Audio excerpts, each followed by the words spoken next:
이제 사도행전은 누가 기록했어요? 누가 기록했냐 물어보면 누가 기록했어요. 그렇죠? 누가가. 그렇죠? 누가는 성경을 두 권 기록했습니다. 두 권 그러면요. 하나는 누가복음을 기록했고 하나는 사도행전이요. 그래서 누가가 이제 두 권을 기록했는데 이 두 책은 독립된 책이 아니라 한 권의 책입니다. 한 권의 책. 그래서 누가가 쓴 누가복음이 누가가 쓴 성경의 전편이고 사도행전이 누가가 쓴 성경의 후편입니다. 그렇죠? 그러면 한 사람이 소설 사가권 썼다. 연결이 아니요. 이건 독립된 책이 아니죠. 한 사람이 소설 상하권 썼다. 두 권 썼다면요. 상권과 하권은 독립된 책이 아니라 연결된 책입니다. 연결된 책이요. 그래서 누가가 이제 누가복음을 썼는데 그러면 전편의 내용이 어떤 것일까? 전편의 내용은 구약에서 예언하고 예언했던 것이 예수 그리스도에서 성취된 것을 복음으로 성취된 것을 증거하는 겁니다. 그래서 누가복음이라고 그래요. 누가복음. 그러면 후편인 사도행전은 어떤 책일까? 예수 그리스도에서 성취된 복음을 교회를 통해서 성령에서 땅끝까지 전파되는 역사입니다. 그죠? 그러니까 이게 독립된 책이 아니죠. 연속된 책입니다. 이건 신약과 구약이 동일한 구절이죠. 동일한 구조. 그러면 구약은 어떤 것이요? 예수 그리스도, 하나님께서 예수 그리스도를 통해서 하나님 떠난 인간들을 돌아오겠다고 약속하신 내용이 구약이라면 신약은 예수 그리스도에서 이것이 성취되고 실제로 돌아오기 위해서 어떻게 해요? 실제로 돌아오기 위해서 성령에서 각 사람에게 전파하는 겁니다. 전파는 이게 사도행전의 역사죠. 이 구조가 또 어디 성경에서 나타날까? 어떤 성경에서 나타날까? 이 구조가 요한복음과 요한계시록의 구조라는 사실입니다. 요한복음과 요한계시록의 구조. 그러면 지금까지 우리가 요한복음과 요한계시록은 아주 독립된 책이고 이렇게 생각하지만은 실제로 이 요한복음과 요한계시록도 요한 사도가 쓴 성경의 전편과 후편이에요. 그죠? 전편과 후편. 그러면 전편이 요한복음이고 후편이 어떤 것이요? 요한계시록이죠. 요한계시록. 그러면 전편과 후편은 독립된 책이 아니고 내용이 줄거리가 연속된 책이에요. 연결된 책이에요. 그러면 전편의 내용은 어떤 것인가? 전편의 요한복음은 죽임 당하신 어린 양에 대해서 기록했죠. 그럼 이 구약의 약속의 성취죠. 구약의 약속의 성취는 어떤 것이요? 여자의 후손을 보내서 가죽 옷을 지어서 보내겠다. 돌아오겠다. 바로 여자의 후손으로 예수 그리스도가 오시고 그분이 누가서 어린 양이 되셔서 십자가에 죽으신 내용이에요. 이게 요한복음입니다. 요한복음이죠. 그러면 후편인 요한계시록은 어떤 책인가? 요한복음에는요 죽임당하신 어린 양이었지만은 요한계시록은 죽임당하셨던 어린 양께서 살아 역사하시는 어린 양이 되셨죠. 그분은 살아 역사하시는 어린 양인데 그 살아 역사하신 양은 이 땅에 전투하는 교회, 곧 복음을 전하는 교회를 위해서 싸워주시는 어린 양. 그리고 이 어린 양은 창세기 3장에서 계시됐던 것처럼 여자의 후손이 뱀의 머리를 상하게 할 것이다. 그것을 성취해 간 것을 선언하는 내용이 요한계시록이라는 사실입니다. 그죠? 그러니까 우리 성경은요, 독립된 책이 아니요. 성경은 66권이 아니라 한 권이라고 했어요. 그죠? 한 권. 이미 이제 여러분 강의 들으신 분은 알겠지만은 한 권의 책, 66권이 아니에요. 왜일까? 66개의 주제를 가진 책들을 모아놓은 전집이 아니고 성경은 오직 한 권의 주제라는 겁니다. 이 한 개의 주제를 66과로 나눠서 설명할 뿐이죠. 그러면 이 한 개의 주제는 어떤 것이요? 하나님을 떠난 인간을 돌아오게 하는 하나님의 구원 계획을 이루시는 일들을 역사적인 사건을 통해서 기록해서 오늘 우리에게 보여준 책이에요. 그러면 하나님 떠난 인간들을 누구를 통해서 돌아오게 해요? 바로 예수 그리스도예요. 이게 한 개의 주제입니다. 그래서 성경은 전체가 누구를 증거하는가? 66권 전체가 예수 그리스도를 증거해요. 왜요? 하나님을 떠난 인간을 누구를 통해서 돌아오게 했어요? 예수 그리스도를 통해서 돌아오겠죠. 이 한 개의 주제를 66과로 나눴기 때문에 창세기도 예수 그리스도를 증거하고 사도행전도 예수 그리스도를 증거하고 요한계시록도 예수 그리스도를 증거하는 거예요. 우리가 성경을 읽을 때 가장 중요한 전제가 요한복음 5장 39절이라고 했습니다. 이 전제가 틀어지면 우리가 성경을 잘못 해석할 수도 있다는 겁니다. 다른 주제를 가지고 성경을 해석할 수 있어요. 그래서 다른 주제를 가지고 성경을 해석하면 어떻게 해요? 어떻게 해요? 룻기를 부모를 공경하라 그러면 복 받는다. 효경 사상을 이야기하는 책으로 이야기할 수 있죠? 아니에요. 아가서도 청춘 남녀의 사랑이라고 그러고 이야기할 수 있죠? 아니에요. 룻기도 누구를 증거한가? 예수 그리스도를 증거하고 아가서도 예수 그리스도를 증거하고 그렇죠? 그러니까 성경을 볼 때 가장 중요한 전제가 성경은 한 개의 주제고 한 개의 주제는 예수 그리스도를 통해서 하나님을 떠난 인간을 돌아오게 한 하나님의 구원 계획을 기록한 것이다. 이 전제를 가지고 이제 성경을 볼 수 있어야 합니다. 그래서 사도행전은 하나님이 계획대로 땅끝까지로 보르며 땅의 모든 민족이 너로 말미암아 복을 얻으리라. 이것을 실제로 성취해가는 과정을 이야기하는 겁니다. 과정을죠. 자, 그래서 우리가 오전 중에 사도행전의 여러 가지 특징을 이야기했습니다. 여러분 이제 교재를 보면 사도행전의 개관도표 또는 내용 개요가 나와요. 개관도표 그 도표로 나온 거 한번 보시죠. 아니 그거 말고 없는데 없으면 됐어요. 19페이지? 그거 한번 뒤로 돌려보세요. 거기. 그 이제 개관 내용과 개관 도표가 이제 표로만 만들어졌기 때문에 같은 내용입니다. 어느 걸 보고 우리가 이제 이 개관 도표를 가지고 사도행전 전체 내용을 한번 이제 한눈으로 보면 사도행전 전체를 이해하는데 도움이 되죠. 그래서 이제 개관 도표를 가지고 한번 봅니다. 우리 사도행전에 전체적으로 크게 세 부분으로 나눌 수 있어요.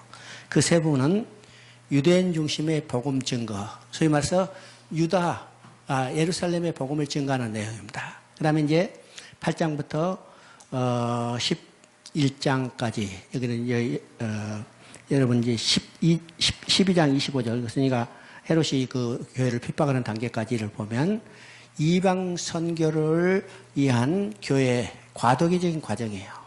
이방 선교를 위해서 준비해 가는 과정이죠. 준비하는 과정. 이때 베드로가 이방인에게 최초 복음을 증거하는 자가 됩니다. 그렇죠? 우리가 나중에 살펴보지만은 사도행전을 보면 하나님이 얼마나 세밀하게 정확하게 일해 가시는 것을 보게 됩니다. 이런 사진을 내려보면요, 깜짝깜짝 놀래요. 하나님이 이렇게 세밀하게 준비해 가시고 그것을 행해 가시는 것을 보게 되죠. 그러니까 지금 사도행전 1장 8절에 말한 그 순서대로 모든 것이 그대로 이루어지는 거예요. 근데 세밀하게 그 과정마다 하나님이 준비하시고 그 준비하신 과정을 통해서 하나님의 계획대로 이루어 가시는 것을 보게 돼요. 그죠? 그리고 이제 13장부터는 이방의 복음이 본격적으로 전해지는 과정을 이야기하죠. 그래서 이제 1장부터 12장까지 크게 나누면 그렇게 되고 13장부터 28장까지 이렇게 나누는데 여기에 이제 지역적인 구분과 그 다음에 복음을 증거하는 사역자의 구분이 드러납니다. 그럼요. 1장부터 12장까지는 어디까지요? 1장부터 12장까지는 사마리아의 복음이 전파되는 과정까지입니다. 그리고 이제 11장에 10장에 베드로를 통해서 이방인의 복음을 전하죠. 그런 지역적인 것이 아니라 어떻게 해요? 이방인에게 복음을 전했는데 실제로 13장부터는 이제는 그 복음이 지역적으로도 이제 넓혀져 가는 것을 보죠. 그래서 13장부터는 어느 지역인가? 이거는 완전한 이방 지역이에요. 이방 지역이죠. 그 다음에 사람도 바뀌어지죠. 1장부터 10장까지 대표적으로 누구냐면 베드로를 통해서 일을 이뤘어요. 그런데 13장부터는 누가 등장해요? 본격적으로 바울을 통해서 복음을 전가하는 거죠. 그래서 바울은 어떻게 해요? 그가 부르심을 받을 때마다 이방인을 위한 복음 전가자로 택함을 받았어요. 그것이 에베소서 3장 8절 9절에 나타납니다. 에베소서 3장 8절 9절을 한번 읽어보십니다. 바울의 사명이 어떤 것이었는가?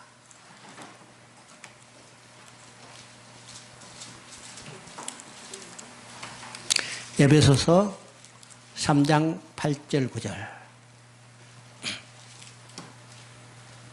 모든 성도 중에 즉히 작은 자보다 더 작은 나에게 이 은혜를 주신 것은 측량할 수 없는 그리스도의 풍성함을 이방인에게 전하게 하시고, 9절, 영원부터 만물을 창조하신 하나님 속에 감춰졌던 비밀의 경륜이 어떠한 것을 드러내고자 하려 하심이라. 여기서 이제 바울이 하나님부터 받은 사명이 두 가지예요. 그렇죠? 두 가지. 8절과 9절이 나타나는데, 8절은 어떤 것인가? 그리스도의 풍성함을 이방인에게 전하게 하시고, 그리스도의 풍성함은 다른 말하면요, 복음입니다. 복음을 누구에게 전해? 이방인에게 전하게 해요. 그래서 이제 9장에 다메섹 도상에서 예수님을 만나죠. 예수님을 만난 바울에게 아나니아를 통해서 말해요. 내가 이방인을 위하여 택한 나의 그릇이다. 그러니까 바울은 예수님을 만난 순간에 그 사명이 이방인이라는 복음을 전한 거예요. 우리는 보죠. 바울은 그 사명을 온전히 잘 감당했습니다. 그래서 이제 13장부터 내용이 바울을 통해서 바울이 주도적으로 이방인의 복음을 증거하는 사역으로 우리가 보게 됩니다. 그 다음에 이제 우리가 에베소서 3장 8절, 9절 읽었는데, 이 3장 9절은 성경을 이해하는데 중요한 내용 중에 하나예요.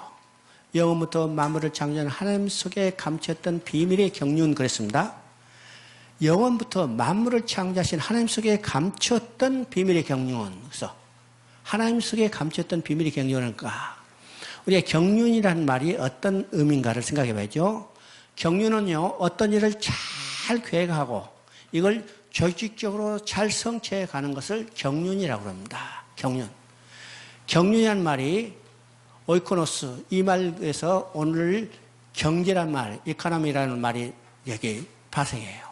그럼 이 경제가 뭐예요? 이 가정이 이제 경제란 말에서도 가정이란 말고 이제 발생되는 한쪽이 있는데, 그거는요, 어떤 사람이 집을 잘 관리하는 거죠. 가정을 잘 꾸려나가는 거. 여러분, 가정이 잘 꾸려나가는 건 쉽지 않은 일이요. 간다는 것 같지만 실제로 쉽지 않은 일이요. 그것이 확대되는 것이 나라의 경제, 에코노미예요. 경제죠. 그래서 어떤 일을 잘 계획하고 이걸 조직적으로 성취해 가는 것. 그러면 하나님이 어떤 일을 잘 계획하시고 어떤 일을 잘 성취해 갔을까? 어떤 일이겠어요? 하나님이 어떤 일을 잘 계획하시고 조직적으로 잘 성취했을까? 이것이 바로 한마디로 구원 계획입니다. 구원 계획을 잘 계획하시고 조직적으로 성취해 간 것을 기록해 놓은 책이 어떤 책이요? 그 책이 성경이잖아요. 성경은 얼마나 하나님께서 잘 계획하고 성취하는가? 하나님은 성경은요, 절대 뭐라고 그래요? 빈틈이 없어. 잘못된 것이 하나도 없어. 우리가 계획하면 잘못될 수도 있죠. 성취 안 될 수도 있어요. 그러나 하나님은 이 일을 잘 계획하시고 조직적으로 잘 성취했어. 이게 하나님의 구원 계획입니다. 그래서 우리가 성경을 볼 때 하나님의 계획과 목적은 반드시 성취했다는 것을 우리가 확신하겠죠? 확신해요. 그래서 우리 이제 사도행전은 뒷부분이 13장부터 바울을 주도적으로 사역하는 것을 보게 됩니다. 이것은 이미 아브라함에게 약속한 것을 성취하고 있다 하죠. 성취하고 있어요. 우리는 이 사실을 압니다. 사도행전이 동일적으로 이런 일이 아니라 이미 구약에서 아브라함에게 약속했던 내용을 성취해가는 과정. 이것이 어디서 완성이 되느냐? 어디서 완성이 돼요? 어디서 완성이 돼요? 계시록에서 완성이 돼요. 계시록. 사도행전의 역사는 지금 끝이 아니라 진행의 역사죠. 미완성의 역사예요. 그럼 언제 완성이 되는가? 계시록에서 완성이 돼요. 왜요? 오늘 우리 구원도 아직 미완성이에요. 완성이요? 미완성이요? 미완성이, 우리 구원도 미완성일 뿐만 아니라 하나님의 계획도 아직 미완성이 언제? 계시록에서 완성이 되는 거예요. 그래서 계시록 21장 6절은 우리에게 큰 소망이며 은혜로운 말씀이라는 거죠. 그때 선언과 동시에 우리 구원도 완성도 하나님의 계획도 완성이 되는 겁니다. 완성이 되는 거죠. 자,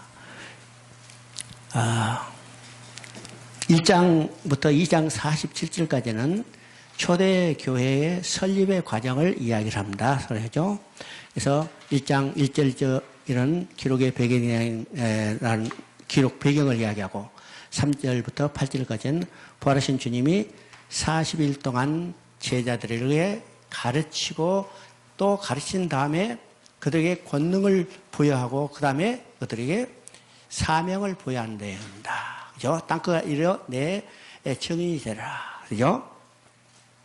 우리 이제 복음서를 구조를 보면 복음서의 구조 보면 아까 했죠? 전반부 후반부 이야기를 했어요. 이것이 복음서의 첫 번째 구조의 특징입니다. 그래서 전반부는 예수님이 누구인가, 후반부는 예수님이 무슨 일을 하실 건가를 증거했어요. 그죠? 증거해서.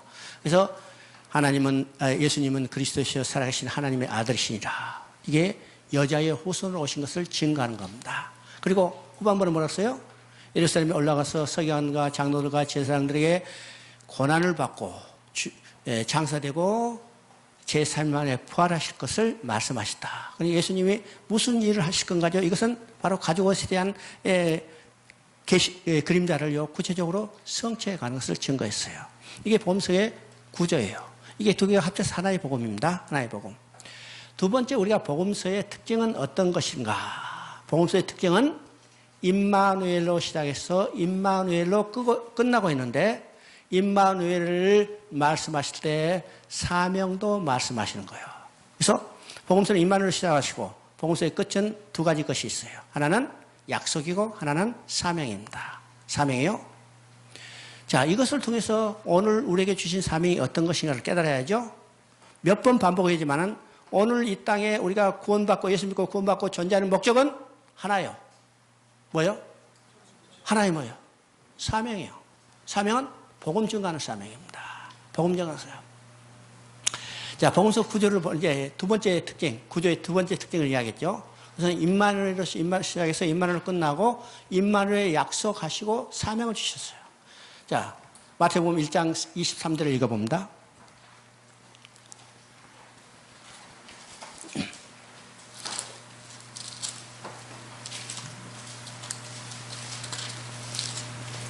마태복음 1장 23절 우리 다 같이 읽어봅시다. 처녀가 잉태하여 아들 낳으니 그 이름을 임마누엘이라 하라. 임마누엘 번역하면 하나님이 함께 계심이라. 그죠? 임마누엘, 이것은 이제 이사야 7장 14절의 성취를 지금 증가하고 있죠. 처녀가 잉태하여 아들을 낳으니 그 이름을 임마누엘이라 하라. 임마누엘 번역하면 하나님이 함께 계심이라. 이건 놀라운 이야기입니다. 하나님의 창조의 목적이 뭐라고 했어요? 하나님의 창조의 목적이 자기 형상대로 지은 인간과 함께 사는 거예요. 함께 살면서 기뻐하며 즐거워하며 그의 영광을 드러내는 거예요. 여러분, 자식을 낳은 목적이 뭐예요? 자식을 낳는 목적. 내가 중국에서 이야기해서 물어보니까 어떤 사람이 그래요. 노후에 부양받으려고. 그렇죠? 그래서 노후에 부양받으려면 자식 안 낳는 게 훨씬 편해요. 그렇죠? 자식 안 낳고 그 돈 모아가지고 은행에 딱 저기에다가 늙어지면 야금야금 들어 쓰는 게 훨씬 편해요. 자식한테 돈 얻어 타려면 속이 썩어져. 부양받으려고 자식 낳은 게 아닙니다. 부양받으려고 자식 낳은 게 아니라 자식과 함께 살면서 기뻐하며 즐거워하는 거예요. 그래서 자식 낳을 때 여러분 울었어요? 웃었어요? 어?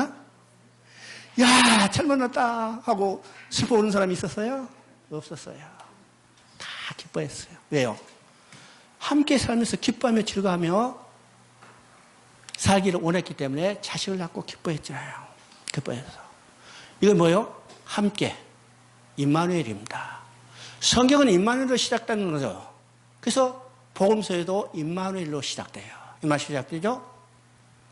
그러면 임마누엘로 시작했어. 함께 살기로 시작해서 그게 창조의 목적인데 잃어버렸다. 찾을 거예요, 안 찾을 거예요? 찾아요. 그렇죠? 왜 찾아요? 왜 찾아? 임마누엘이요. 함께 찾아서 함께 사는 거예요. 그렇죠? 그래서 성경은 찾는 이야기요. 잃어버린 자기 백성의 아내, 아들을 찾는 이야기요. 찾는 이야기를 역사적인 사건을 통해서 기록해서 오늘 우리에게 보여주고, 마지막은 뭘로 끝나요? 다 찾았다. 다 찾았다. 다 찾아서 어떻게 해요? 함께 살게 되었다는 것을 선언하는 거예요.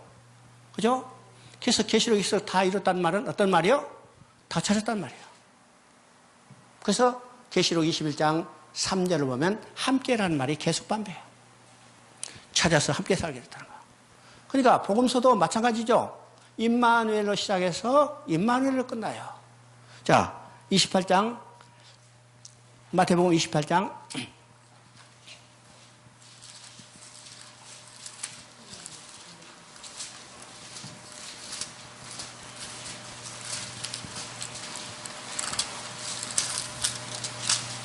28장 20절 이거 맞나? 28장 20절. 내가 너에게 분부한 모든 것을 가르쳐 지키게 하라. 둘째라, 내가 세상 끝날까지 항상 함께 있으라. 뭘로 끝났어요? 함께로 끝났어요. 임마누엘로 끝났죠. 임마누엘에서 임마누엘로 끝났어요. 그러면 자식이 여럿이 있어. 하나만 찾고 말 건가?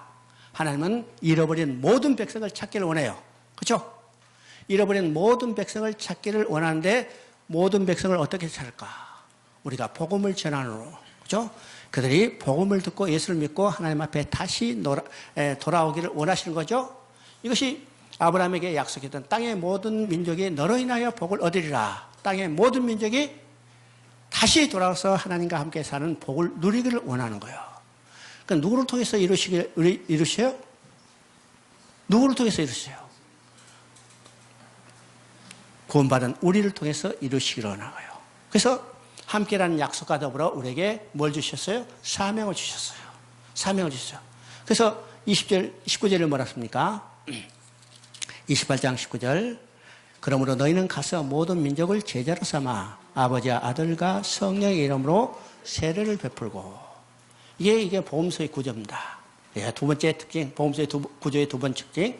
임마누엘로 시작해서 마지막에는 약속과 사명으로 끝났는데 그 약속은 내가 세상 끝날까지 항상 너희와 함께 있으리라. 이 말이에요. 사명은 하나님의 모든 민족이 돌아와서 하나님과 함께 살기를 원하기 때문에 우리를 통해서 그 복음을 증가하는 사명을 주시고 있는 거예요. 마가복음도 시작했죠. 예수 그리스도의 복음의 시작이라. 또 16장 15절에 가서 온 천하에 복음을 전하라. 그리고 복음을 전하는 동안 항상 너희와 함께 있으리라. 이 약속으로 끝나고 있던 것이야. 요한복음도 마찬가지입니다. 그렇죠? 요한복음도 임마누엘로 시작해서 임마누엘로 끝나고 있어요. 그러면 어떻게 그래 있습니까? 여러분이 의문이 생길지 몰라도 임마누엘로 시작했어요. 왜요? 대초에 말씀이 계시니라. 말씀이 하나님과 함께 계시고 그 말씀은 하나님이라. 그렇죠? 근데 14절에 보니까 말씀이 육신이 되어 우리 가운데 거하시니 누가 우리 가운데 거세요? 하나님이 우리 가운데 거하세요. 그분이 누구냐면 육신을 입고 오신 예수 그리스도예요. 이 땅에 오신 것은 임마누엘로 오셨죠. 임마누엘 오셨어요. 또 요한복음 21장에 임마누엘로 끝나고 있다는 사실입니다. 요한복음은요, 공관복음과 달리 예수님이 직접 말씀하시지 않고 그 일들을 행동으로 보여주시는 거예요. 행동으로 보시죠. 그래서 이제 요한복음 특징에 보면 2장에 혼인잔치에 포도주가 떨어진 것을 그 물을 포도주로 바꾸어졌어요. 이건 뭘 보여주냐면 예수님이 오심으로 천국 잔치가 하나님 나라가 회복됐다는 것을 실제로 보여주는 겁니다. 그렇죠? 그러면 21장도, 요한복음 21장도 어떤 이 모습이죠? 어떤 연극 같은 이런 실현이에요. 그것은 어떤가? 제자들이 다 지금 뿔뿔이 흩어져서 어디로 갔으면 자기 살 길을 찾아 헤어졌죠. 어떤 이제 누가복음처럼 어떤 사람은 자기 고향으로 들어갔고 베드로를 비롯한 사람들은 어떻게 했어요? 3년 전에 했던 갈릴리 호수까지 다시 고기 잡으러 왔어요. 거기에 누가 찾아오셨어요? 거기에 누가 찾아오셨어? 예수님이 찾아오셨어요. 그리고 조반을 지으시고 어떻게 해요? 얘들아 와서 먹으라. 놀라운 이야기죠. 이 말은 어떤 의미인가? 내가 너희를 떠나지 않고 너희 항상 함께 있다는 것을 보여주는 겁니다. 보여주죠? 또 이 사건이 있는 후에 예수님은 베드로에게 말합니다. 내 양을 먹이라. 그죠? 내 양을 먹이라. 예수님의 양이요. 우리의 양이 아닙니다. 오늘 잘못 착각하는 사람들이 많죠? 교회 성도들이 자기 양인 것처럼 생각해요. 여러분요, 내 양이면 팔아먹든지 굶기든지 아무 상관이 없죠? 근데 내 양이요? 아니요. 누구의 양이요? 주님이 내게 맡겨주신 양이에요. 그 양의 주인은 누구냐면 주님이요. 그러면 마지막에 어떻게 해요? 주님 앞에 내게 맡겨진 양에 대한 결산할 날이 있죠? 결산하는 일이 있어요. 근데 오늘 착각하죠. 제 양인 것처럼 지 멋대로 하는 건데 이건 잘못된 생각입니다. 주님이 내게 내 양을 먹이라. 이건 뭡니까? 사명이에요. 사명. 사명을 주셨을 뿐만 아니라 나를 따르라는 말이 2번 반복돼요. 나를 따르라. 그 언어적 의미로도 나를 따르라는 말은요. 따라간다는 의미뿐만 아니라 동행한다는 말이에요. 여러분, 주님이 나를 따르라 했다면 주님과 따라가는 사람이 같이 가요? 따라 떨어져 가요? 따라오라 해서. 그럼 따로 가는 거예요? 실제로 같이 가는 거죠. 이 딸을 따르라는 말에 내가 영원히 너와 함께 동행하겠다는 말이에요. 우리가 그냥 사명만 주는 게 아니라 주님이 어떻게 해요? 내가 너와 함께 있으며 내가 그 일을 이루시겠다는 거예요. 그러니까 우리가 이 사명을 이룬 게 아니라 실제로 누가 이뤄요? 우리는 주님의 도구로 사용될 뿐이고 주님이 그 일을 이루시는 거예요. 성경 전체를 통해서 하나님이 그 백성에게 약속한 거죠. 내가 너와 함께 하리라. 너를 위하여 싸워주시리라. 이거 신약시대도 동일하게 떠있는 거예요. 신약시대도 이제는 성령 하나님께서 우리 함께 계시며 우리를 위하여 싸워주시고 우리를 하나님의 도구로 사용해서 그 일을 이루신다는 거죠. 이루신다요. 이게 복음서의 구조입니다. 복음서의 구조. 그래서 사도행전은 바로 이것을 실제로 성취해가는 과정을 우리에게 보여주고 있다는 사실을 우리가 깨달을 수 있습니다. 그래서 이제 1장 3절부터 8절은 주님께서 그 일을 이루시기 위해서 제자들에게 성경의 말씀을 가르쳐 확실하게 그들의 확신을 갖게 한 다음에 이제는 성령이 임하고 그들이 권능을 받고 그 일을 이루도록 준비하시는 과정이죠. 준비하는 과정입니다. 그 다음에 이제 12절부터 26절까지는 한 사람의 결이 난 사도들을 보충하는 내용이요. 보충하냐. 이것이 간단한 일이 아니라는 사실을 우리가 보게 됩니다. 간단하냐. 지금 가룟 유다가 배반하고 갔어. 그러면 11사람 데리고 할 텐데 아니요. 한 사람을 보충해요. 그래서 12사도로 충만케 채우는 거예요. 하나님 나라의 기초는 뭘로 서냐면 구약의 이스라엘은 12지파, 그죠? 12지파의 기초에 서져요. 12지파죠? 신약은 이것을 12사도로 하나님 나라의 기초를 세워야 하는데 한 사람이 빠지면 어떻게 해요? 그 기초가 무너지는 겁니다. 무너지는 거예요. 그래서 에베소서 2장에 보면 교회를 세우는데 그 교회는 이 땅에 세워진 하나님 나라를 보여주는 거죠. 그 교회를 어떻게 세웠어요? 선지자와 사도들의 터 위에 서졌다고 했어요. 그러면 사도들의 터는 사도들이 몇 명이 돼요? 12명이 돼요. 근데 가룟 유다가 배반해서 가버렸다. 한 사람이 빠지죠. 그러면 어떻게 해요? 터가 부실해지는 겁니다. 무너지는 거예요. 그래서 이 한 사람 빠진 이 사도들을 세우는 건데 이 사도를 세우는 것도 성경에 이미 예언되어 있다는 것을 성취하는 것을 보게 되죠. 보게 됩니다. 그 다음에 이제 2장에서는 약속대로 성령이 임하죠. 성령에서 성령과 교회가 세워놨는데 이것도 이미 성경에 약속된 대로 그대로 성취되는 것을 보게 돼요. 그러면 오순절에 성령이 강림하고 교회가 생겨나는 것은 레위기 23장에 이미 예언되어 있어요. 예언되어 있죠? 우리가 이제 국사 조감을 배울 때 레위기 23장 그 어떤 의미인가를 우리가 분명히 깨달았습니다. 자, 그리고 성령이 임하자 베드로가 일어나서 첫 번째 설교를 해요. 그 첫 번째 설교하는 내용은 뭔가? 첫 번째는 성령이 임한 것이 성경에 예언된 대로 그대로 성취됐다는 것을 증거하는 겁니다. 증거하는죠? 그죠? 성령이 임한 것도 그냥 어느 날 그냥 불같이 확 임한 게 아니라 성경의 약속대로 성취됐다는 것을 증거하는 거예요. 그 성경이 바로 요엘서 2장 28절부터 32절까지를 들어서 그대로 지금 우리가 성령이 불의 해같이 임했는데 이것이 우연한 사건이 아니고 성경대로 이루어졌다. 그렇죠? 성경대로 이루어졌다. 그리고 이 성령이 맞아 이제는 베드로가 하나님의 예수님의 약속대로 권능을 받아요. 권능을 받아. 지금까지는요 불황무식하고 비겁한 것 같이 보였던 베드로가 이제는 담대히 일어서서 복음을 증거하죠. 복음을 증거하는데 무엇을 가지고 성경을 여기 복음을 증거할까? 오직 성경이란 사실입니다. 베드로는요 3년 동안 예수님과 함께해서 놀라운 기적과 이사를 체험하는 것, 이 모든 그 아주 훌륭한 교훈의 말씀 다 들었어요. 그 말씀을 가지고 복음을 증거한 게 아니고 뭘 가지고? 성경을 들었어. 그렇죠? 성경을 들어서 복음을 증거했다면, 베드로가 성경을 들어서 복음을 증거했다면 오늘 우리가 복음을 증거하는 근거가 무엇일까? 그렇죠? 오늘 우리가 복음을 증거하는 것도 오직 성경이라는 사실입니다. 오직 성경이라는 사실이에요. 오늘 교회가요 개인의 체험들, 어떤 간증 이런 것들을 가지고 많이 복음을 증거하려고 그러죠. 그건 일시적으로 사람들의 어떤 흥분과 이 감정을 유발할 수 있을지라도 견고히 신앙이 서도록 하지 못한다는 사실을 우리가 분명히 알아야 합니다. 분명히 알아야 해요.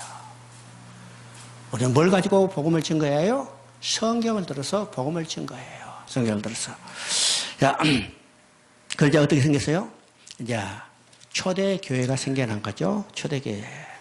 자, 초대교회가 이제 베드로가 복음을, 이제 성경을 들어서 복음을 증거하자 그들이 가슴에 회개하는 심령이 났어요. 그래서 우리가 어찌할꼬, 이때 베드로가 뭡니까? 예수를 믿고 구원받으라. 그때 회개하고 돌아온 사람이 3,000명이 됐다고 그랬죠. 이것이 성령 강림으로 태어난 최초의 교회입니다. 교회요.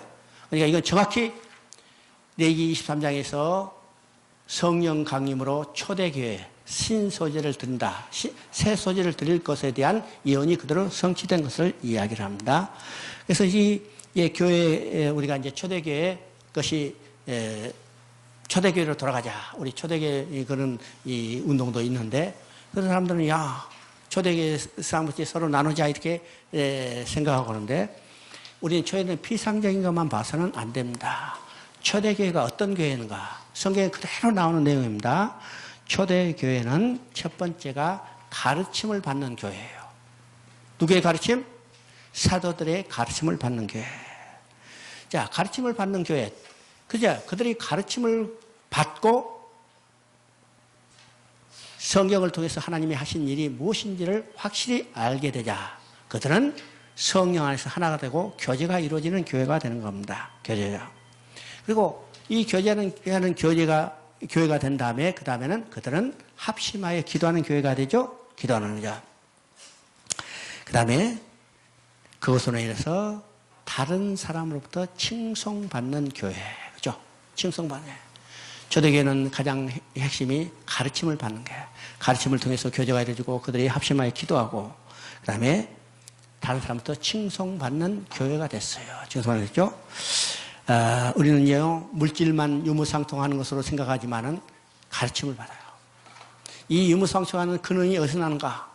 교회를 통해서, 성경을 통해서 하나님이 나를 위하여 해주신 일을 알게 될 때, 자기들이 육신의 소욕을 버리고 세상에 물질도 연연하지 않고 그런 무엇을 나눌 수 있게 되는 겁니다. 나눌 수 있게 되죠. 그 다음에 이제 3장 1절부터 이제는 요한과 베드로 사도들이 표적을 가지고 복음을 증거하겠죠. 표적을 가지고. 오늘도 우리도 표적을 가지고 복음을 증거하는 경우들이 많이 있어요. 우리가 복음을 증거할 때 여러분 특히 선교지에서 표적을 가지고 복음을 증거하는 것들이 많죠? 많이 있어요. 근데 중요한 것은 베드로가 표적을 가지고 복음을 증거했죠. 안진뱅이를 이렇게 했어요. 이 사람이 나이가 40 정도 됐으니까 어떻게 될까? 날 때부터 아마 요새 말하면 소아마비에 걸려서 일어나지 못했을 거예요. 근데 베드로와 요한이 이 안진뱅이를 일으켰어요. 일으켰죠? 자, 일으킨 것을 뭘 가지고 증거하는가? 그죠?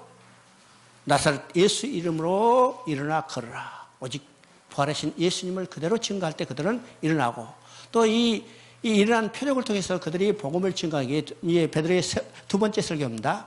두 번째 설교도 정확하니 성경을 들어서 예수님의 복음을 그대로 증거한 것을 보게 됩니다. 보시죠. 그러면 4장에서 어떤 일이 벌어진가? 베드로와 요한이 성경을 들어서 복음을 증거하자. 이걸 복음을 적대하는 세력이 나타난 것을 보게 되죠. 그들이 예수님이 부활했다는 사실을 싫어하며 복음의 덕을 전하는 것을 싫어했어요. 사도가 베드로와 요한이 미워와서 그들이 어떤 범죄를 저질러서 가둔 게 아닙니다. 우리가 분명히 알아요. 그들이 전하는 복음을 듣기 싫어서, 그죠?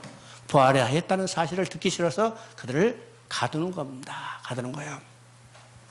오늘 우리가 여러 가지 복음을 전할 때 그냥 순수하게 받아들이는 건 거의 없죠. 대부분이 어떤 현상으로 나타나요? 거부하고 대적하는 현상으로 나타나요. 거부하고 대적하는 현상이 전하는 사람이 미워서가 아니라 그 전하는 사람의 복음이 듣기 싫어서야 하는 거예요. 복음이 듣기 싫어요. 우리는 그 분명히 알아야 합니다. 그러면 우리가 복음을 증거하는 상대방, 그는요, 우리가 어떤 생각할 때는, 사단에 이거 들어간다. 우리 영적 싸움은 저 믿지 않는 사람하고 싸우는 건다. 근데 믿지 않은 그 사람 자체하고 싸우는 게 아닙니다. 누구하고 싸워요? 그 사람을 묶고 있는 사단의 영과 싸우는 거예요. 사단의 영과. 그러니까 우리가 복음을 전가하는 것이 쉬운 일이 아니다 생각해요. 그죠? 쉬운 일이 아니라. 만약 쉬운 일이라면 힘쓴 사람이 몇 대 두들겨 패버리면 되지. 근데 그렇게 되지 않아. 왜일까? 그 사람을 묶고 있는 영이, 이건 어느 진보다 강력한 진이요. 이것을 격파하고 그 속에 갇혀있는 사람을 끄집어내야 해요. 그죠? 그러니까 우리의 눈에 보이는 사람은 누구냐? 믿지 않는 그 사람은 사단의 영에 묶여있는 불쌍한 사람이에요. 불쌍한 사람. 우리는 그 불쌍한 사람을 궁휼히 여기고 그 사람을 사단의 결바로부터 끄집어내야죠. 이것이 결코 쉽지 않다는 겁니다. 사도행전의 역사는 바로 그 역사예요. 이 대결의 역사입니다. 대결의 역사. 끝까지 뱀의 후손은 여자의 후손을 발꿈치를 상하게 하는 이게 대적의 역사를 우리가 보게 되죠. 그렇죠? 그러니까 우리가 이 영적 전쟁에서 이기기 위해서는 얼마나 성령의 능력 또 성경의 확실한 하나님의 뜻을 알고 이 뜻을 행할 수 있어야 하는가를 우리가 보게 됩니다. 보게 되죠. 자, 이제 4장에 보면 바로 두 사도가 묶였다가 석방되고 하죠. 석방돼요. 그러면 석방될 때 어떻게 해요? 하나님 말씀을 전하지 못하도록 했어요. 말씀을 전하지 못하. 근데 이 사도들의 반응은 어떤 것인가? 우리가 나중에 보겠지만은 하나님의 말씀을 듣는 것이 옳은가 판단하라. 우리는 전하지 않을 수 없다. 그죠? 우리가 어떤 세력이 우리를 대적해도 우리는 하나님이 우리에게 맡긴 사명 그대로 감당해요. 복음을 증거해야 해요. 복음을 증거해야죠. 중국이 이제 여러 가지 방법으로 지금 복음이 전파되지 못하도록 이건 어떤 사람 부릅니다. 중국의 교회가 지금 부흥되고 있는데 이렇게 이야기죠. 중국이 교회가 부흥되고 있어요. 중국은 교회가 두 가지 형태죠. 크게. 삼자교회, 하나는 가정교회 형태입니다. 가정교회. 물론 둘 다 문제가 있지만은 삼자교회는 이미 복음이 완전히 변질된 형태예요. 아까 했죠? 이제 성경도 원래 성경을 번역한 것을 쓰지 못하게 하고 자기 나름대로 성경을 바꿔갑니다. 우리 이제 토차가, 본세가 이렇게 많이 쓴데 그것 때문에 우리가 이제 삼자, 자주, 자강, 자양 이 나누는데 우리가 생각해봐요. 한국 천주교도 그런 게 있죠. 천주교. 천주교를 예수를 어떤 옷 입혀서 예수를 지금 그리고 있어요? 보셨어요? 도포 입고 가쓰고 있는 예수. 그죠? 그런 그림 보셨어요? 안 보셨어요? 있어요. 야, 이건 토세가, 그러니까 그 전통 문화에 접근해서 거기에 복음을 전한다. 이건 무슨 생각이라는 사실을 알아야 합니다. 알죠? 중국도 일종의 그런 이 방향으로 가고 있어요. 중국의 지퍼, 그 입는 예수. 그러면 여러분요, 간단히 생각하지 마세요. 중요한 겁니다. 예수님은 육신을 입고 이 땅에 오셨어요. 육신을 입고 이 땅에 오셨어요. 육신을 입고 이 땅에 오셨다면 어떻게 오셨어요? 그분은 베들레헴에서 마구간에 나신 분이요. 분명히 누구로 오셨어요? 누구로 오셨어요? 사람으로 오셨는데 어디 사람? 유대인으로 오셨어요. 그러니까 모습이 유대인의 옷을 입고 유대인의 모습으로 유대인의 옷고 유대인의 생활을 했죠. 근데 이분을 중국 옷을 입고 중국에 있다. 한국 옷을 입고 한국에 있다. 왔어요? 안 왔어요? 한국 옷을 입은 적도 없고 한국에 온 적도 없어요. 그러면 그렇게 우리가 해가면 예수님을 어떻게 만들어요? 육신을 입고 오신 분이 아니라 귀신으로 오신 분으로 만들어버려요. 그죠? 귀신은 여기도 나타나고 저기도 나타나고 이것도 있고 저것도 있고 이건 무서운 이단이죠. 이단이에요. 우리가 그것이 본세가 토세가 좋은 것 같지만 실제로 예수님을 사람으로 오신 인자로 오신 육신을 입고 오신 분이 아니는 것으로 만들어버려요. 예수님은 분명히 육신을 입고 예루살렘 땅에서 베들레헴에 태어났어요. 우리 이건 인정해야 해요. 그렇죠? 그래서 이런 것들을 우리가 잘 생각을 해야 합니다. 알죠? 자, 5장에 보면요. 5장에 보면 이제는 이제 사도들을 핍박했지만은 그들이 막을 수 없죠. 아주 기적적으로 옥문이 열고 사도들이 풀려났어요. 사도들이 회중 앞에서 담대히 설교를 하죠. 설교해서. 그렇기 때문에 그들이 막을 수 없다는 사실을 알고 이제는 어떻게 해요? 5장에 가서는 아나니아 삽비라를 통해서 교회를 부패케 하려는 거예요. 교회를 부패하는 거예요. 여러분 이제 5장에 아나니아 삽비라를 보세요. 그들이 땅을 팔지 않아도 돼요. 누가 팔라고 한 사람 아무도 없어. 안 팔아도 되죠. 또 자기들이 절반만 팔아서 절반만 내겠다고 해도 돼요. 아무도 제한이 없죠. 조금만 팔아서 조금만 내겠다 해도 돼요. 근데 그들이 다 팔아서 내겠다 해가지고는 실제로는 어떻게 해요? 절반만 내는 거예요. 절반만 내는 거예요. 그 교회를 부패케 하려고 합니다. 교회를 부패케 해요. 지금 갓 태어난 교회를 부패케 하는 거죠. 이 갓 태어난 교회를 부패케 하는 세력이 어느 세력인가? 바로 사단의 세력인 것을 우리가 깨닫게 돼요. 자, 우리가 여호수아에서도 똑같은 현상이 나타나죠. 여호수아에서요. 여호수아에서는 어떤 현상이요? 여리고성을 점령했어요. 그렇죠? 여리고성을 점령했어. 지금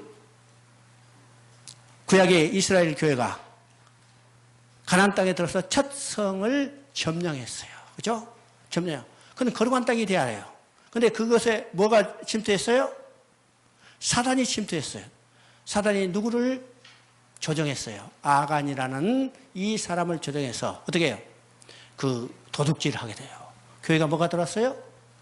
누룩이 들어온 거예요. 누룩이요. 그때 누가 이것을 여기 적발해냈어요? 여호수아가 적발해낸 거예요. 그죠?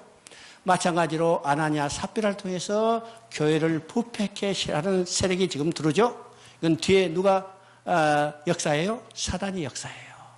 그래서 5장 2절을 보면 사단이 너희 마음에 그죠? 속이는 영을 주었다. 이 성령이 그를 적발해내는 것을 보게 됩니다. 그래서 우리는요, 일을 할 때 성령에 민감한 자들이 돼야 해요. 성령에 민감한 자들이. 자, 이거 이제 실패하자. 어떻게 되는가? 이제 그들이 물러난 게 아니라 6장에는 어떤 일이 벌어졌어요? 6장에 봅니다. 6장. 그게 보면, 여러분, 초대교회 7집사를 임하죠? 왜일까? 이때는 어떤 일이 벌어지냐면, 아까 이야기했처럼, 사도들이 가장 중요하게 해야 할 말씀과 기도에 전무하지 못하게 한 겁니다. 전무하지 못하게 해요. 그때 어떤 생각을 해봤어요? 말씀과 기도에 전무하지 못하게 교회가 분쟁이 생기는 겁니다. 분란이 생기죠? 분란이 생겨요. 오늘 교회도 이 분란이 생기는 원인이 어디에 있는가? 우리는 깊이 생각해 봐요. 우리는 그 나타나는 현상만 바라보지만은 실제로 그 교회를 분란시키게 하는 그 원인이 뭘까? 바로 사도들처럼 말씀과 기도에 전무하지 말게. 하나님 말씀대로 전하지 않았다는 거예요. 하나님 말씀대로 전하지 않으면 교회에 분란이 생기게 돼 있어요. 오늘 교회도 왜 여러 가지 문제들이 생긴가? 우리는 근본적으로 우리 진단해 보면 교회의 설교가 변질되어 있기 때문이에요. 교회 설교가 변질돼요. 이게 복음이 아니고 세상의 지식과 인간의 이성의 내용을 전하고 있기 때문에요. 여러분요, 인간의 이성을 전하면, 인간의 지식과 인간의 생각을 전하면 어떻게 돼요? 사도시대하고 똑같아요. 그죠? 각 사람이 자기의 소견에 옳을 대로 행하더라. 인간의 이성은 항상 자기를 주장하게 돼 있어요. 자기를 내세우게 돼 있어요. 그렇기 때문에 인간의 이성을 전하면 어떻게 해요? 반드시 교회에 분란이 생기는 거죠. 오늘 교회의 설교의 내용을 우리가 보면 하나님 말씀이 많은가 아니면 세상의 지식, 인간의 지식이 많은가 우리 생각해 봐요. 저도 이제 어제 설교를 들으면서 나는 이게 참 하나님 앞에 회개해야 하는데 이 설교의 분석이 나오는 거예요. 그분이 참 열정적으로 설교를 잘했는데 딱 한 가지 2% 부족한 것이 있어요. 2%요. 예수 그리스도를 증거하는 것이 그게 약간 부족해요. 빠져 있어요. 바울이 왜 변화되는가? 그 인생의 목표와 방향이 왜 전환되는가? 왜 그리스도를 아는 지식이 가장 고상한 것으로 알고 세상의 모든 것을 배설물처럼 버리는가? 그죠? 인생의 목표를요, 그리스도에게 초점을 맞췄어. 이건 참 좋은 이야기죠? 그러면 왜 우리의 인생의 목표와 방향을 오직 그리스도에게만 전해야 하는가? 정해야 하는가? 그 핵심이 확실히 이해가 돼야죠. 왜 여러분요, 예수 믿고 지금 모든 인생의 목표와 방향을 예수 그리스도에 초점을 맞추고 있어요? 왜? 세상의 모든 것을 버리고 예수 그리스도를 아는 지식이 가장 고상함으로 그것을 붙잡아요. 왜 그래요? 인생의 가장 중요한 것은 어떤 것이요?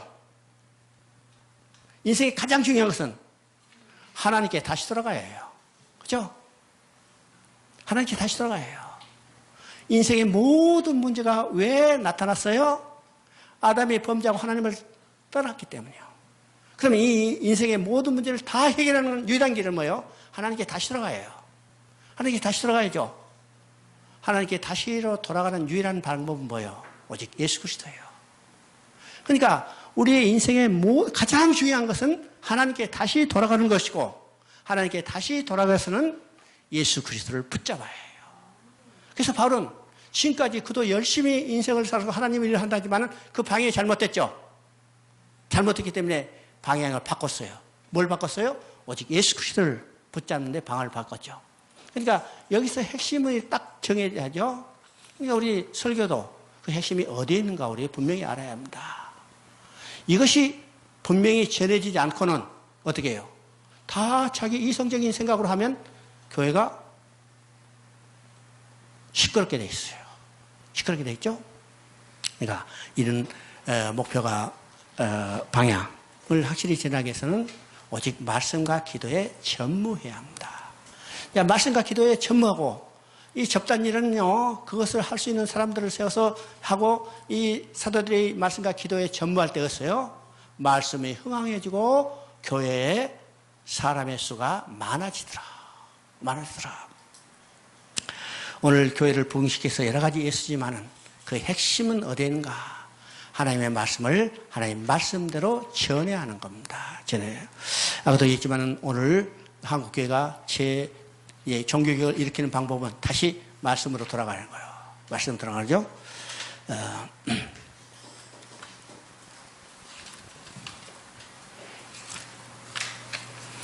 자, 그리고 이제 사단이 또 물러가는 게 아니죠. 사단은 이제는 극렬한 방법으로 사용하는데 이것이 바로 스데반의 순교가 나타나죠. 스데반의 순교, 이게 7장에 나타나는 내용입니다. 7장에.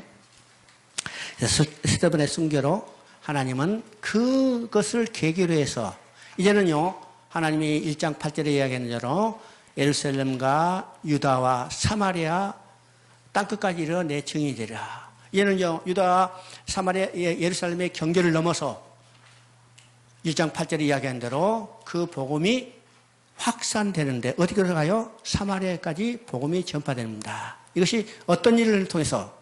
스데반의 순교를 통해서죠. 스데반의 순교에 박해받은 사람들이 흩어졌어요. 어디까지냐? 빌립이 제일 먼저 사마리아까지 복음이 전파되죠. 전파되고. 예, 9장은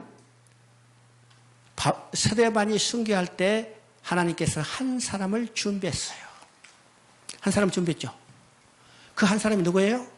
바로 바울이 스데반이 순교할 때 제일 앞서 섰던 사울이요. 사울이라는 거예요. 하나님은 사울을 이미 다 준비했어요. 준비했죠? 그러니까 한 사람 인생이요. 누구의 주권에 있냐면 오직 하나님의 주권에 있다는 사실을 보게 돼요. 우리가 바울의 인생을 보세요. 바울은 어디 출신이요? 그가 이야기한 대로 길기리아 다소 출신이고 베냐민 지방의 베냐민 비피하고 바리새인 중에 바리새인이라. 또 그가 가말리알 문화에서 살았고 또 어떻게 해요? 율법에서는 흠이 없는 자라다. 자, 인생의 최고의 아주 명예와 부와 권세를 누릴 수 있는 사람이에요. 그렇죠? 그래서 야, 그가 히브리 사람이요. 그렇죠? 바리새인 중에 바리새인이고 또 바리새인의 바리새인뿐만 아니라 가말리알 문화에서 수학했고 율법에 흠이 없는 자라는 거는요. 구약과 율법에 아주 정통한 사람이라는 거예요. 그렇죠? 정통한 사람이에요. 근데 그가 어디서 태어났어요? 길기리아 다소에서 태어났어요.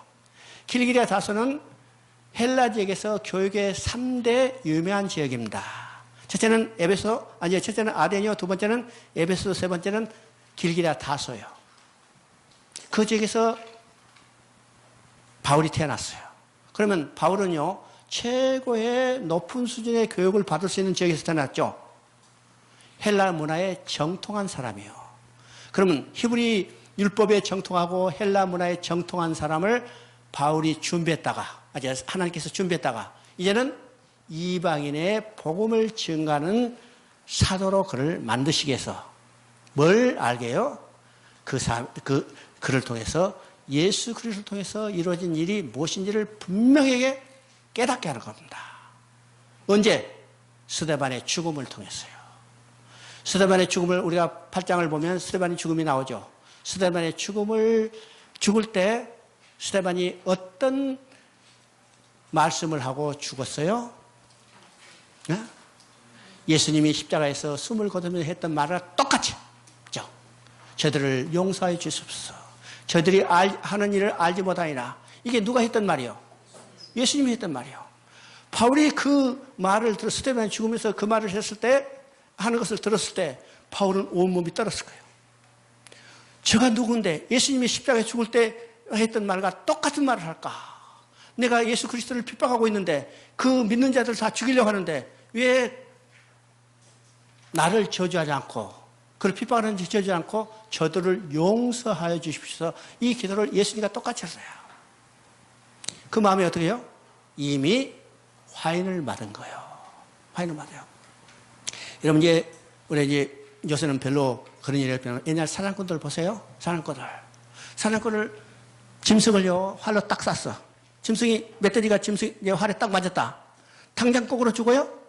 안 죽잖아요. 전력 질주에 가다가 어느 시간 되면 꼬꾸라지죠. 바울도 지금 8장에서 그 마음에 화인을 맞았어요.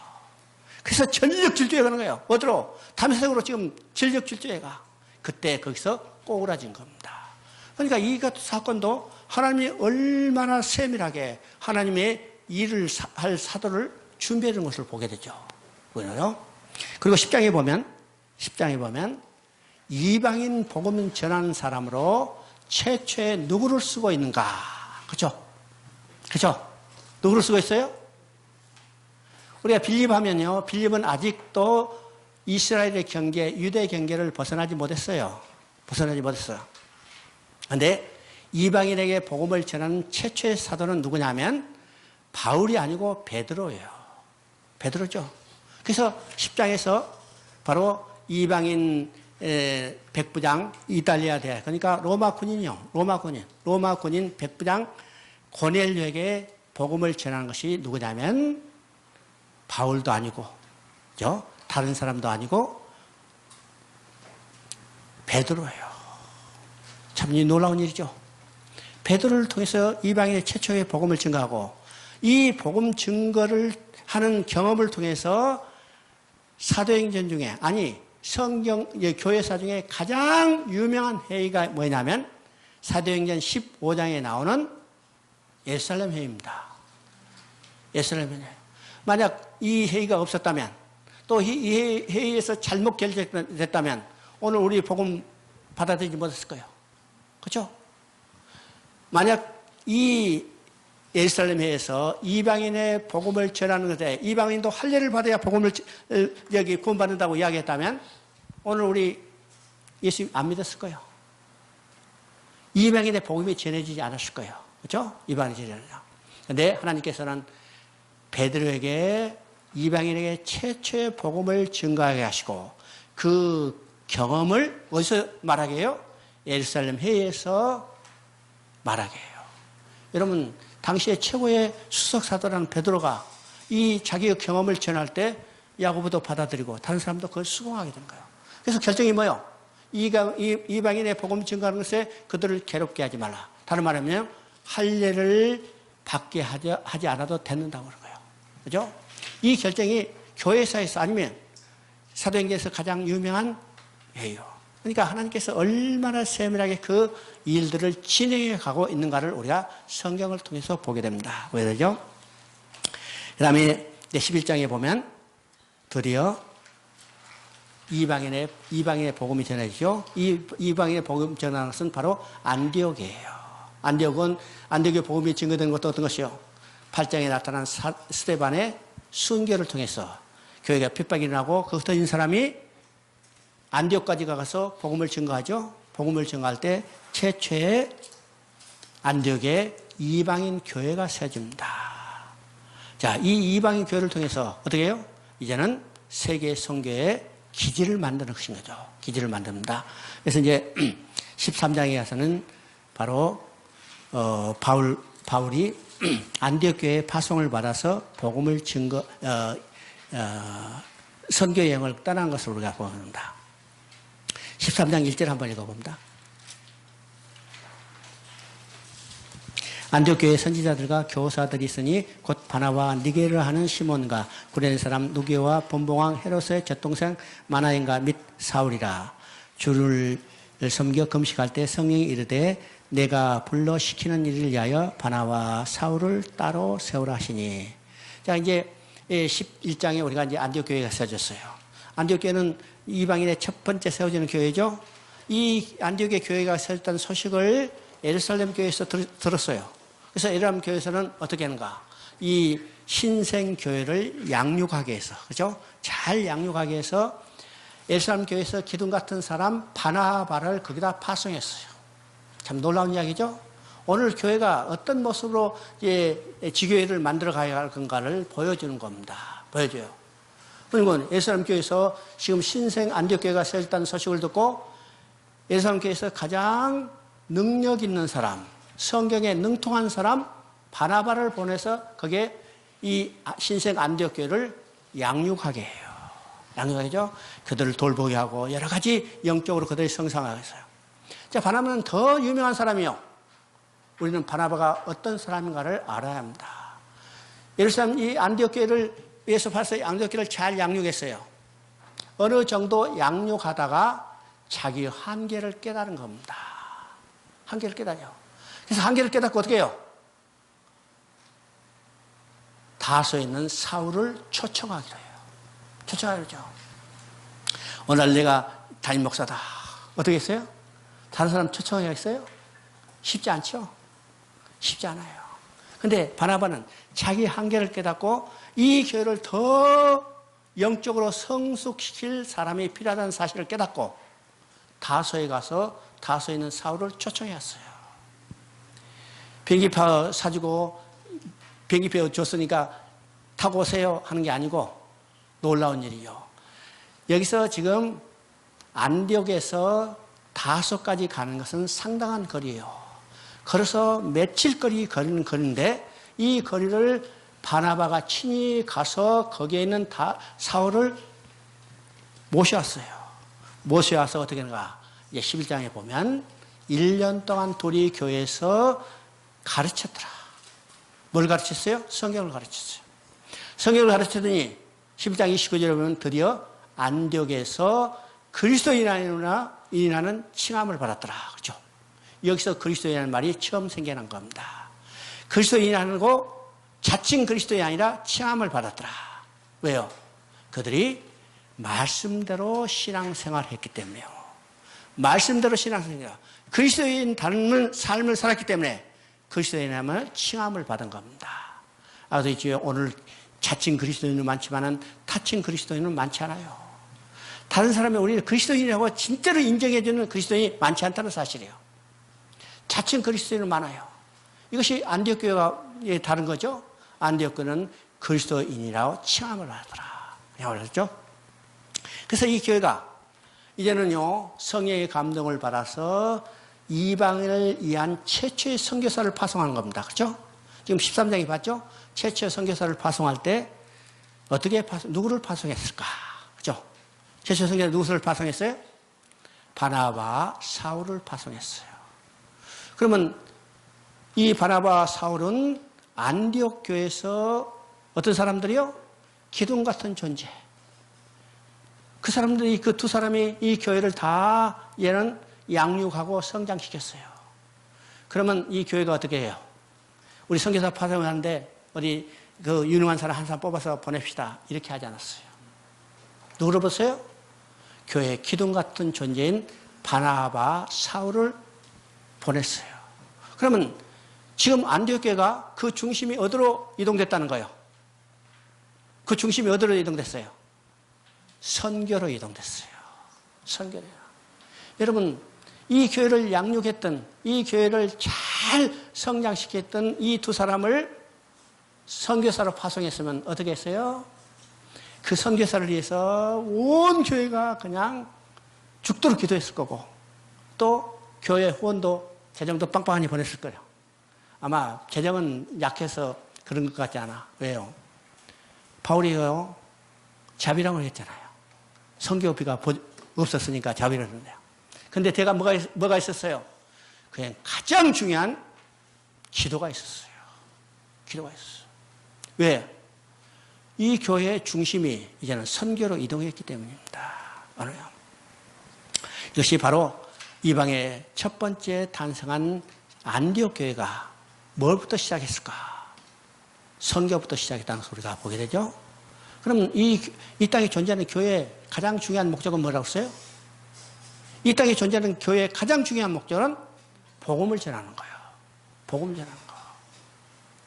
오늘 한국교회도 이것을 다시 한번 생각해 봐야죠. 한국교회는 그래도 많은 선교의 열정을 가지고 많은 선교를 했어요.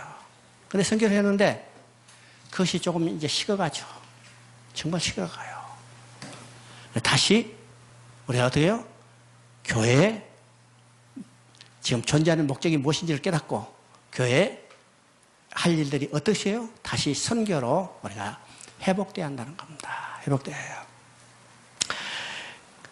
그러면 이제 13장부터는 이제 바울이 등장해요. 바울이 이제 사도행전의 전면으로 등장하죠.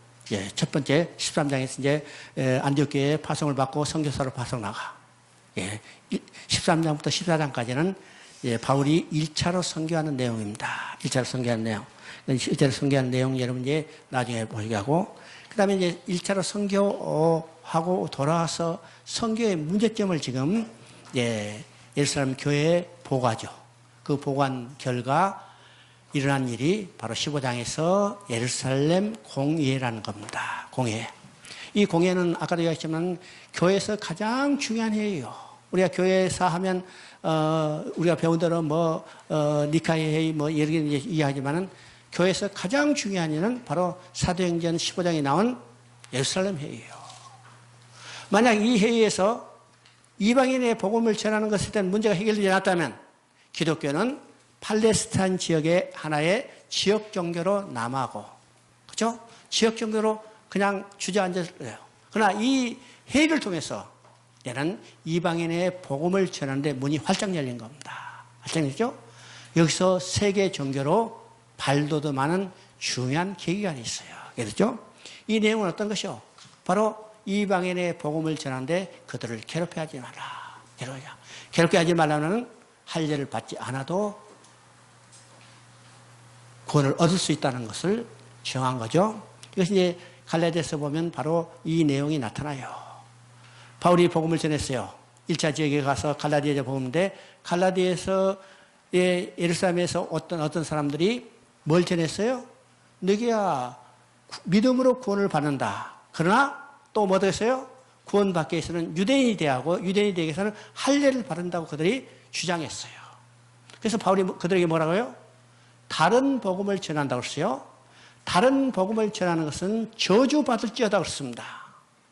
여러분 이제 성경에서는 다른 복음이라고 했는데 여러분 다른 복음은 없어요.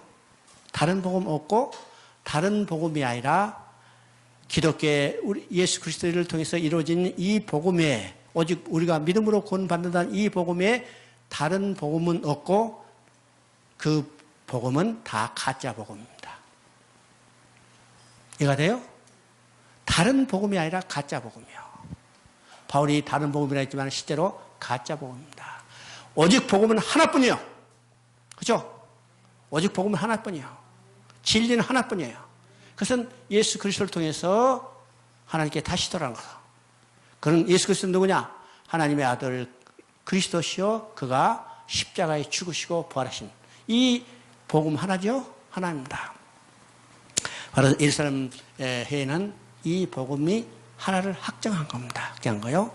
그리고 이제 15장에 이 회의가 끝나자마자 바울과 사울이 2차 전도 여행을 떠나게 되죠. 15장을 한번 봅니다. 15장.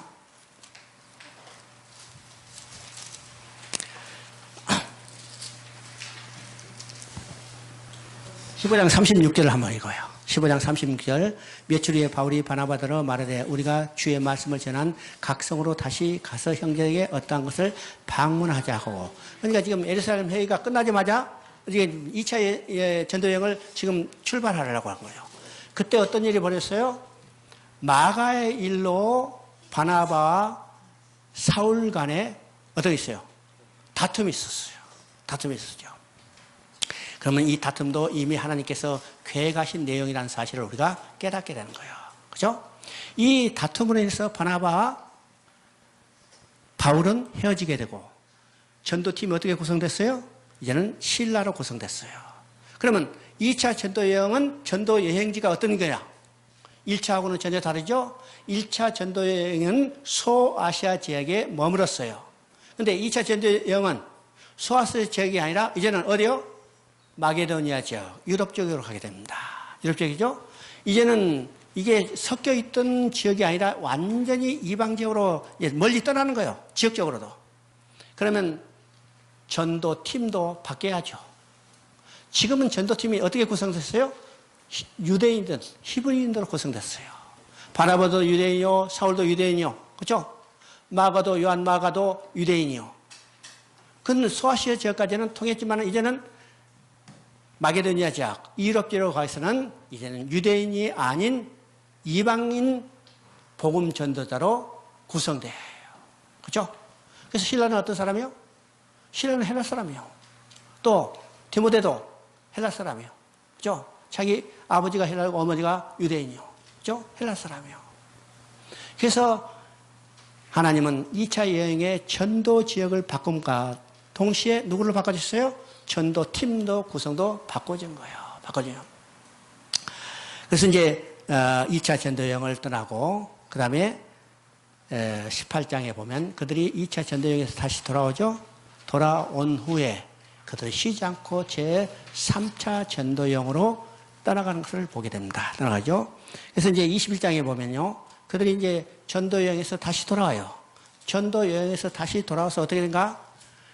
바울 일행이 붙잡히게 되는 것을 보게 되죠.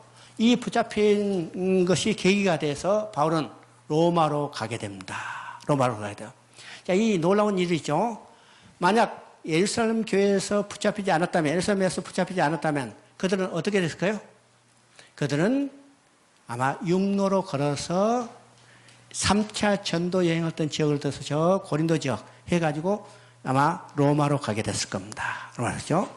아마 바울이 로마로 가게 된 간절한 소망을 가지고 있을 때 로마로 가게 될 길이 어떤 것인가? 아마 3차 전도 여행지를 돌아서 한번 그를 돌아보고 마지막으로 로마로 갈 생각이었을지도 몰라요. 이제 로마서에 나타나죠. 어떻든지 너에게 나아갈 좋은 길 얻기를 원하노라 그랬어요.